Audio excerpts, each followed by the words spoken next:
স্ত্রীর অনুরোধে মন গলে গেল তামিমের। অবশেষে অভিমান ভুলে বিশ্বকাপ খেলতে আমেরিকায় যাচ্ছে তামিম ইকবাল। হ্যাঁ দর্শক, বিস্তারিত জানতে ভিডিওটি না টেনে সম্পূর্ণ দেখতে থাকুন। আমেরিকা অভিযানের শুরুতেই বিতর্ককর পরিস্থিতিতে পড়ল বাংলাদেশ। টানা 2 হারে স্বাগতিক যুক্তরাষ্ট্রের কাছে সিরিজ খুইয়েছে নাজমুল হোসেন শান্তর দল। সেই সঙ্গে প্রথম দল হিসেবে আন্তর্জাতিক টি-20তে শততম ম্যাচ পরাজয়ের বিতর্ককরের মাইলফলক স্পর্শ করল তারা। বিশ্বকাপের আগ মুহূর্তে আত্মবিশ্বাস বাড়াতে টুর্নামেন্টের সহ-আয়োজক যুক্তরাষ্ট্রের সঙ্গে সিরিজ খেলেছে বাংলাদেশ। প্রথম ম্যাচে 5 উইকেটের ব্যবধানে হারের পর সর্বশেষ সিরিজ বাঁচানোর ম্যাচে গতকাল ফলাফল বদল করতে পারল না টাইগাররা। এদিন তাদের হার 6 রানের ব্যবধানে।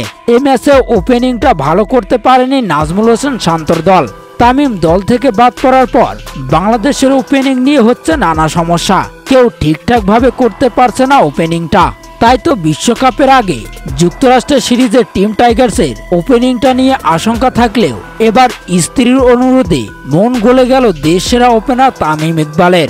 শোনা যাচ্ছে স্ত্রীর ইচ্ছা পূরণ করতে এবারের শেষ টি-20 বিশ্বকাপে খেলবেন তিনি। তবে সবকিছু ঠিকঠাক থাকলে যুক্তরাষ্ট্রের বিপক্ষে সিরিজের শেষ ম্যাচে বাংলাদেশকে হোয়াইট ওয়াশের লজ্জা থেকে বাঁচাতে সেই ম্যাচ থেকে দলের সাথে যুক্ত হবেন তামিম ইকবাল। তো দর্শক, আপনারাও কি চান এবারের এই বিশ্বকাপে তামিম ইকবাল সব অভিমান ভুলে আবারও জাতীয় দলে ফিরুক? তা জানিয়ে দিন। এই ব্যাপারে আপনাদের গুরুত্বপূর্ণ মতামত ভিডিওর কমেন্ট বক্সে। ধন্যবাদ।